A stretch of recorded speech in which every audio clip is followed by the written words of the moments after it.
బాగా నిబద్ధత కలిగిన బ్రాహ్మణుణ్ణి పాడు చెయ్యాలంటే ఏం చెయ్యాలి అని అడిగారు. ఒక సన్మానం చేయండి అన్నారు. సన్మానం అంత మొత్తు. అందుకే సన్మాన పత్రం ఎప్పుడైనా చదువుతున్నారనుకోండి, మనసులో ఏం చెయ్యాలంటే దేనికి చేస్తున్నారు నాకు ఈ సన్మానం అన్న విషయం బాగా పరిశీలించుకోవాలి. కోటేశ్వరరావు గారు అంటే నా ఉద్దేశం సన్మానం చేయమని కాదు సుమండి.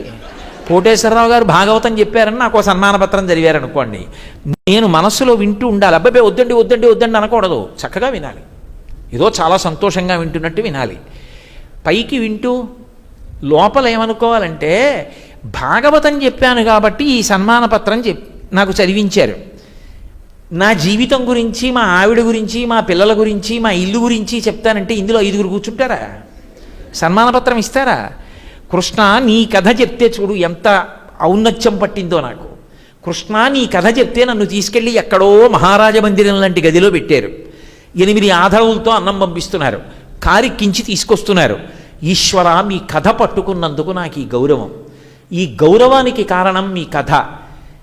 మీ కథ ఈ గౌరవానికే కాదు కారణం, నా జన్మ పండడానికి కూడా కారణం. వీటిని నమ్ముకుని మిమ్మల్ని వదిలేయకుండా నన్ను కాపాడండి అని మనసులో తలుచుకోవాలి.